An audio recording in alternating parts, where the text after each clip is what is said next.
स्मृति, पुराण, इनके द्वारा प्रसारित धर्म भेद,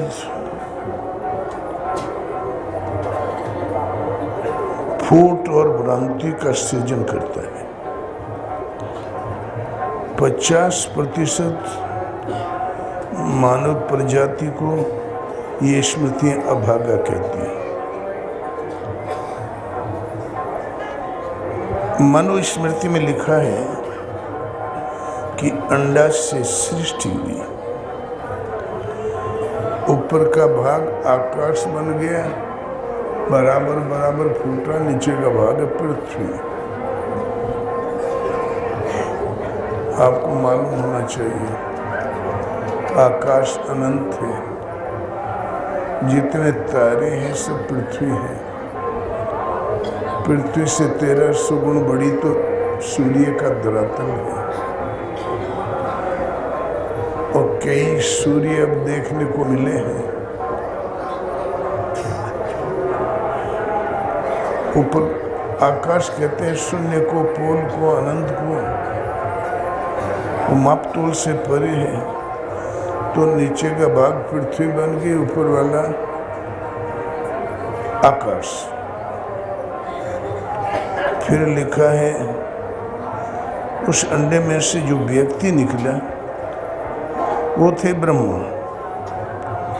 उनके शरीर के अंगों से क्रमशः चरण से शूद्र,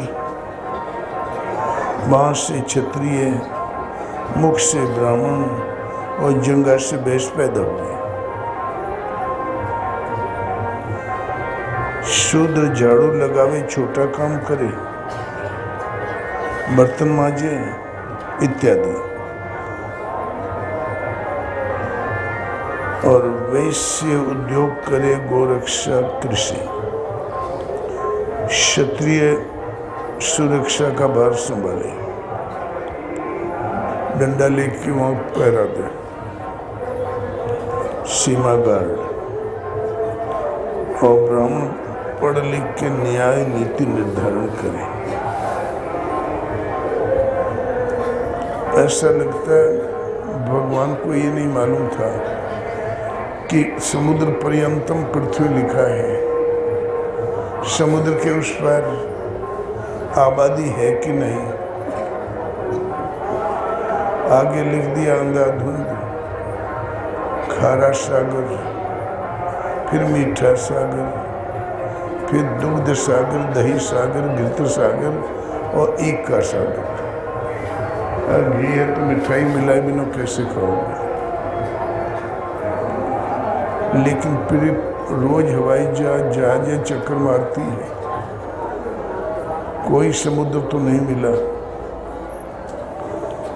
लेकिन स्मृतियाँ अनुमान पर आधारित थी, क्या था हमें नहीं मालूम। लिखा जो है वो गले उतरने लायक नहीं है।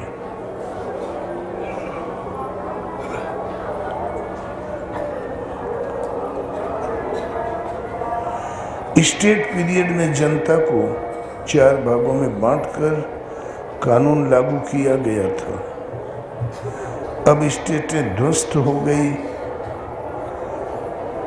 जातीय धर्म विभाग टूट गया, जातीय धर्म समाप्त हो गया। वह जातीय धर्म विभाग का नाम था, उसके कार्यक्रम का नाम था, इसलिए नष्ट हो गया। शाश्वत का विनाश नहीं हो सकता, शाश्वत का विनाश असंभव। इसलिए गीता को राष्ट्रीय धर्म के रूप में लें। ये आरक्षण समाप्त हो जाएगा। ऊंच नीच की धर्म की ढाल बनाकर जो सीमाएं निश्चित कर रखी है समाप्त हो जाएगी। धर्म तो हो गया सुई मुई, छुई मुई एक पौधा है, छू दो तो मुरझा जाएगा, हाथ हटाओ तो विकसित हो जाएगा। आपका धर्म ऐसा है छुआ ऐसा मुरझाया, आज तक विकसित नहीं हुआ। और जो मूर्छित हुआ, मुरझाया, वो हमें छू दे तो हम भी नष्ट और हैं सगे भाई। स्मृतिकारों ने कह दिया धर्म सही तो सही, नष्ट तो नष्ट।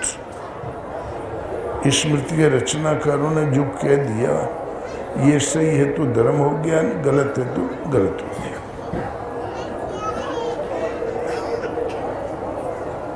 स्मृति में लिखा आगे बहुत कुछ।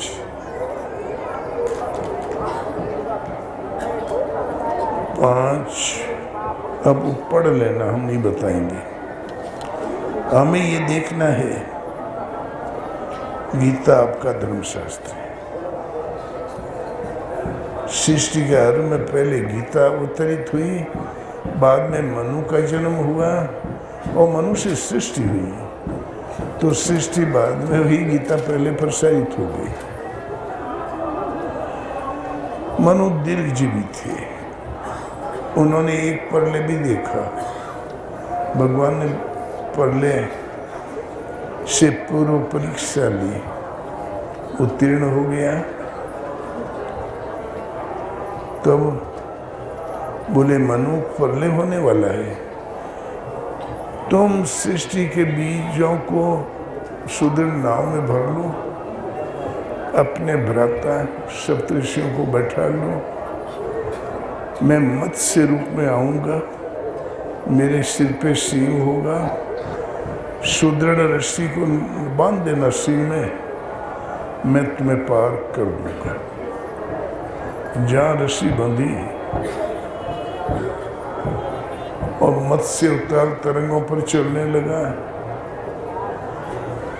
कुछ दिन चला और फिर भगवान के रूप में परिवर्तित हो गया, जो मत्स्य अवतार कहलाया। भगवान लगे उपदेश देने, मनु महाराज संकलन करने लगे, पार होते होते चारों वेद उतर आए। तो गीता पहले जन्मी, वेद तो इसी का विस्तार है, इसलिए मनु महाराज ने गीता का नाम रखा श्रुति। स्मृति, गीता का क्या नाम रखा? स्मृति। स्मृति माने याददाश्त, आपकी स्मृति पटल पर सदैव विद्यमान रहे। और वेदों का नाम रखा श्रुति, सुनने लायक, भूल जाना फिर सुन लेना। आदि शास्त्र गीता, सृष्टि के आरंभ में फिर भ्रांतियों ने जन्म लिया, तो भगवान ने कहा अर्जुन, इस अविनाशी योग को आदि में मैंने सूर्य से कहा, आज तुझे कहने जा रहा हूँ। क्यों? कि तुम प्रिय भक्त है, अनन्य सखा है, ऐसा कुछ भी नहीं जो मैं तुझे न दे सकूं। पहले भी मैंने ही कहा, आज भी मैं ही कह रहा हूं।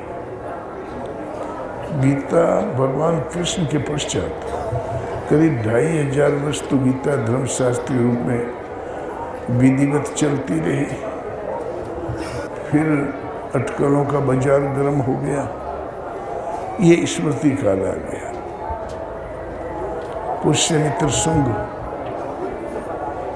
के समय से लागू हो चला। अब समुद्र पर्यंतम धीराजम महाराजम, मतलब समुद्र तक का सारा साम्राज्य हमारे राजा साहब का है। समुद्र के पार भी आबादी है, इसका कोई ज्ञान नहीं। वो परपंच से हमसे मतलब नहीं।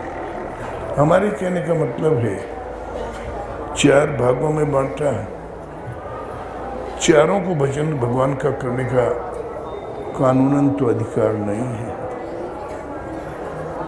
सरस्वती की पूजा करे ब्राह्मण, दुर्गा की करे क्षत्रिय, लक्ष्मी की करे वैश्य, और भूत भवानी बन देवी की शूद्र करे,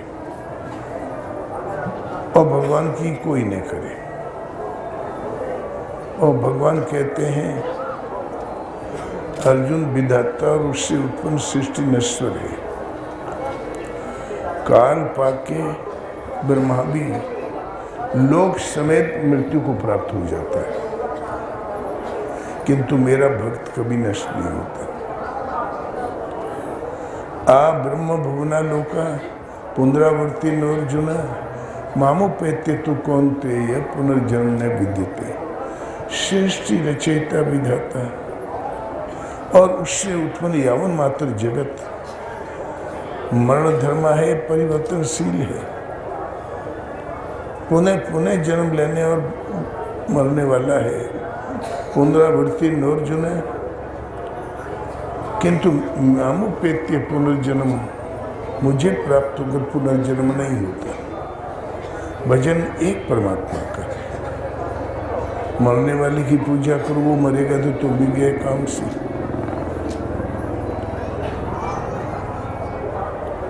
गीता एक परमात्मा, रामचरितमानस एक परमात्मा, जितने भी महापुरुष हुए एक परमात्मा।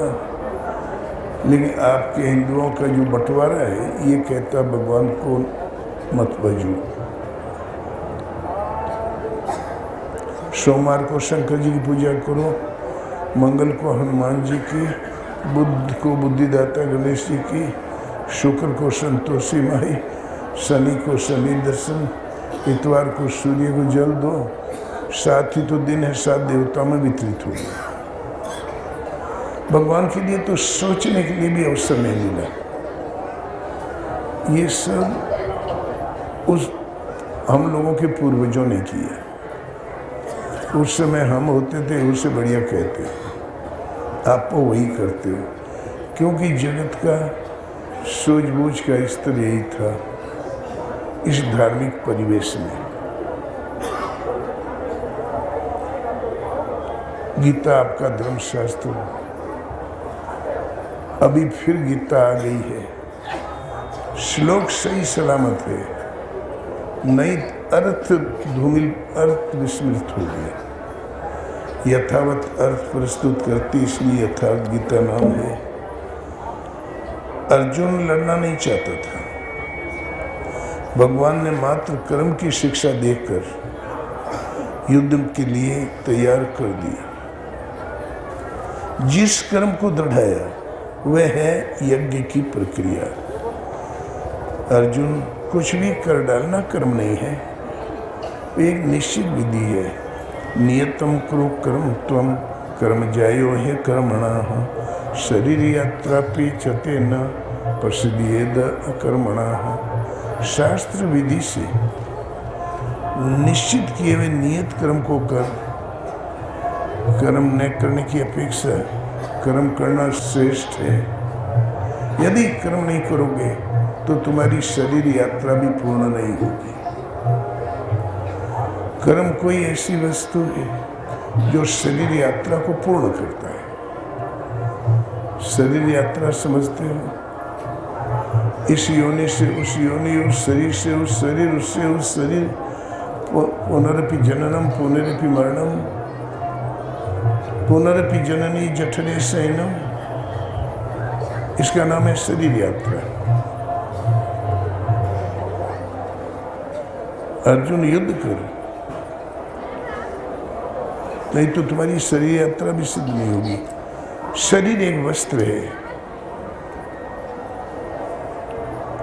बहुत तरीके से समझाया, पढ़ लेना। ठीक है, वो नियत कर्म करे। नियत कर्म है क्या?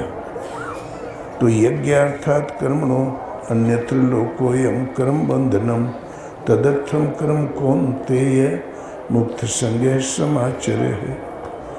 अर्जुन, यज्ञ को कार्य रूप देना कर्म है। एक नवीन प्रश्न खड़ा हो गया।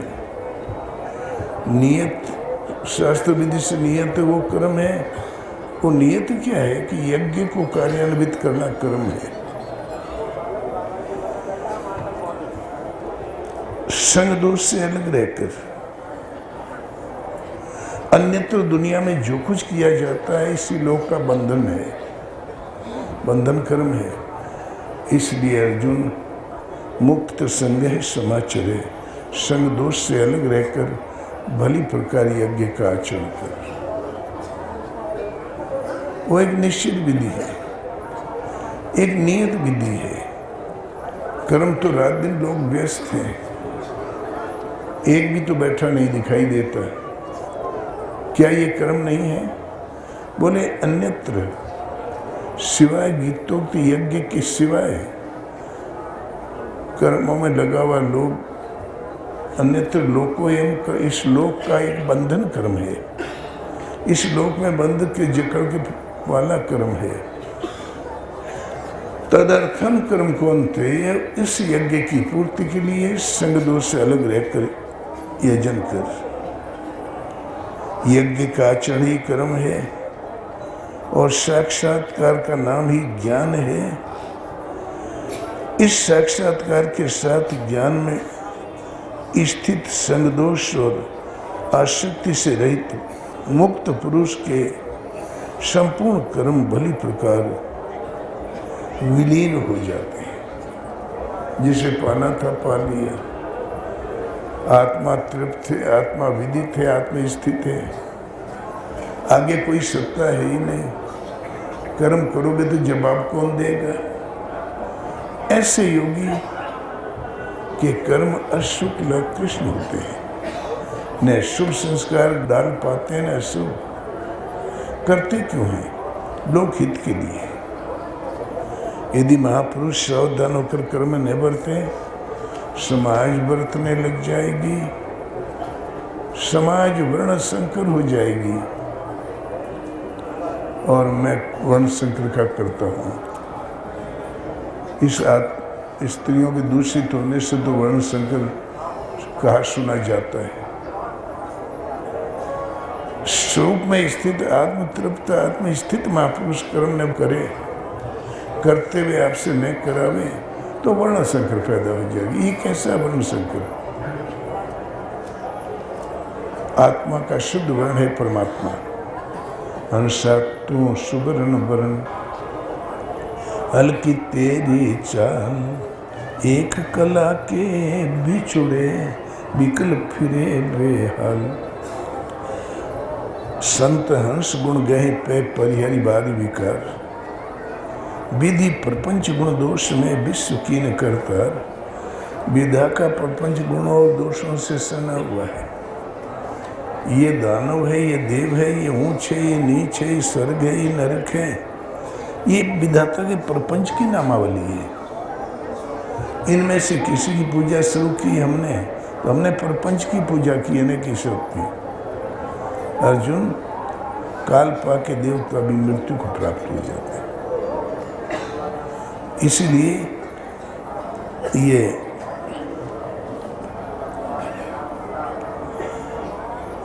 मामुपेत्य पुनर्जन्म दुखालय शाश्वती।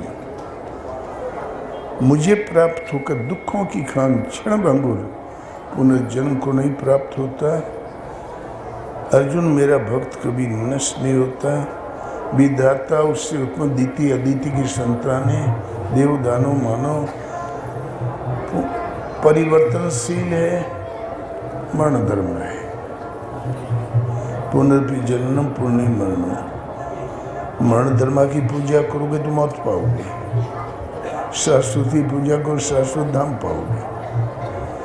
आगे कहते हैं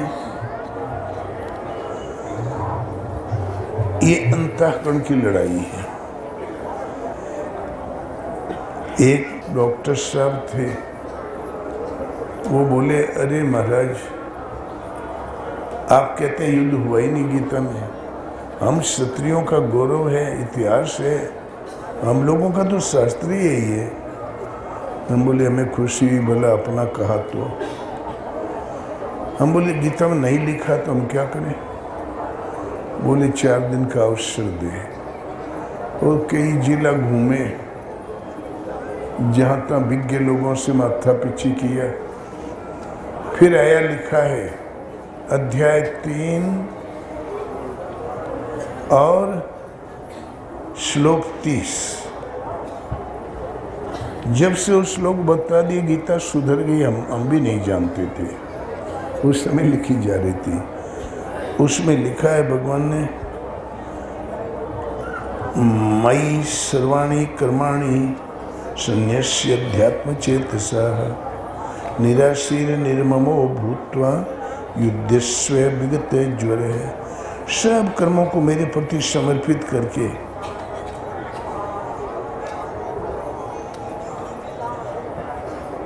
और अंतरात्मा में चिंतन में चित्त को स्थिर करके आशा ममता संताप रहित होकर युद्ध कर, ध्यानस्थ होकर युद्ध कर। हमारी आंखें बंद है तो एकांत देश का सेवन है, हमें छोड़ के कोई है भी नहीं, झगड़ा किससे करोगे। भगवान कहते हैं ये में मतमिदम नित्यम अनुतिष्ठन्ति मानवा, मेरे इस मत के अनुसार नियमित जो आचरण बसता है, श्रद्धावान ईर्ष्या रहित होकर वो मुझे प्राप्त होते हैं। भला मनुष्य दोष दृष्टि से रहित होकर श्रद्धा भाव समर्पण के साथ सदा मेरे मत के अनुसार बरतता है कि युद्ध कर, वे मनुष्य संपूर्ण कर्मों से आवागमन से छूट जाते हैं। चित्त ध्यान में स्थिर है और आशा नहीं, ममता नहीं, वियोग नहीं, तो कैसे लड़ाई लड़ेगा, किससे लड़ेगा। और ये मेरा मत है।